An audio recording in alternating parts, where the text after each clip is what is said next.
सरकार ज्या अनुल्लेखानं दिल्लीतील कॉक्रोच आंदोलन मारत आहे ते पाहता आपल्या लोकशाही पुढे काही गंभीर प्रश्न उपस्थित झालेत.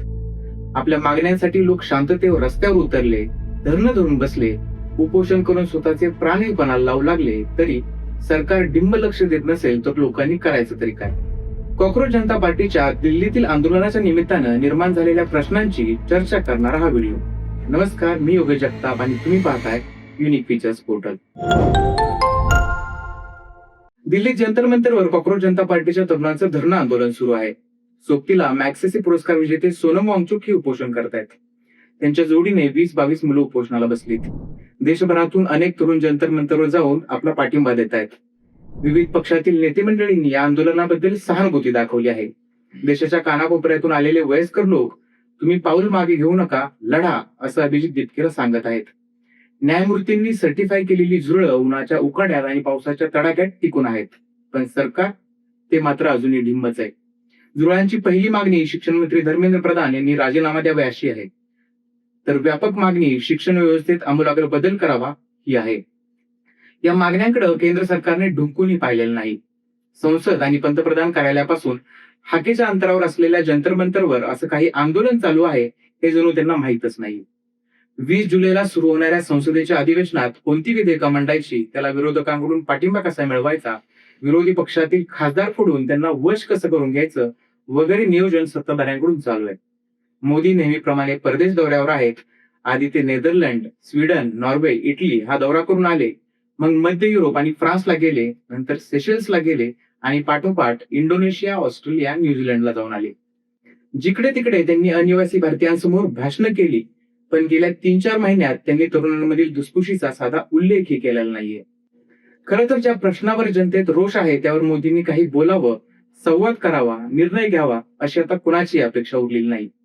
मोदींनी बोलावं असं विरोधी पक्ष म्हणत असले तरी त्यांनाही माहित असतं की काहीच घडणार नाहीये. मोदी बोलत तर नाहीतच, उलट ते वेगळाच विषय पुढे आणून चर्चा तिकडे वळवतात. मोदी देशाचे पंतप्रधान आहेत आणि त्यांना खूप कामं आहेत असं मानलं तरी सत्तेतील नंबर 2, 3, 4, 5 कुणीच बोलत नाही. शिक्षण मंत्री तर विद्यार्थ्यांना अतिरेकी ठरवून मोकळ झालेत. भाजपचे अधिकृत अनधिकृत प्रवक्ते तेवढे तोंडाला येईल ते बोलतात. ट्रोल आर्मीज निव्वळ बोलत नाहीत तर जंतर मंतरवर जाऊन राडेही करतात. देशातील प्रस्थापित वृत्तवाहिन्यांना झुरळांनी जंतर मंतरवर बंदी घातल्यामुळे आंदोलन स्थळी जाऊन उलट सुलट प्रश्न विचारून गोंधळ उडवून देणारे युट्यूबर्स तिकडे पाठवले जात आहेत. आंदोलन हाणून पाडण्याचे प्रत्यक्ष प्रयत्न केले जात असताना विद्यार्थ्यांच्या मागणीकडे मात्र सपशेल दुर्लक्ष केलं जात आहे. एका बारक्याच्या पोस्टला कोटभर मुलांनी प्रतिसाद दिल्यामुळे जन्माला आलेलं हे आंदोलन खरं तर संवाद करून सहज हाताळता आलं असतं, पण सरकारकडून प्रतिसाद न मिळाल्यानं अभिजित दीपके देशभर फिरला, तिथे आंदोलनं केली, तरीही काही घडत नाही म्हणून दिल्लीत आंदोलनाला बसला. या बिनओळखीच्या मुलाला सर्वत्र तरुणांचा भरभरून प्रतिसाद मिळाला. या पार्श्वभूमीवर नीट आणि अन्य परीक्षांबाबत काय प्रश्न आहे आणि मंत्र्यांच्या राजीनाम्याशिवाय तो सोडवला जाऊ शकतो का याची चाचपणी सरकार करू शकलं असतं. अभिजित मराठी असल्यामुळे महाराष्ट्राच्या मुख्यमंत्र्यांवर ही जबाबदारी सोपवता आली असती. 15 वर्षांपूर्वी अण्णा हजारे रामलीला मैदानात उपोषणाला बसले होते, तेव्हा पंतप्रधान मनमोहन सिंग यांनी मध्यस्थी करण्याची जबाबदारी विलासराव देशमुख यांच्याकडे सोपवली होती. त्यांनी तडजोड घडवूनही आणली होती, उपोषण संपवलं होतं. पण मोदी आणि त्यांचं सरकार तडजोडीला तयार नसतं. माणसं आंदोलन करत, बसून राहोत, उपोषण करत, अत्यवस्थ होत, मरोत, त्यांना काही फरक पडत नाही. पंजाबच्या शेतकऱ्यांच्या आंदोलनावेळी हे दिसत होतं आणि नंतर सोनम वांगचुक यांच्या लडाख मधील व आत्ताच्याही उपोषणावेळी ते दिसत आहे. वांगचुक यांच्यासह 20-22 मुलं 15 दिवसांपासून उपाशी राहून स्वतःचा छळ करून घेत आहेत, पण या आत्मक्लेशाला सरकारच्या लेखी काही किंमत नाही. त्यांचं हृदय पाझरेल, मनपरिवर्तन होईल असं मानणं म्हणजे तर निव्वळ भाबडेपणा.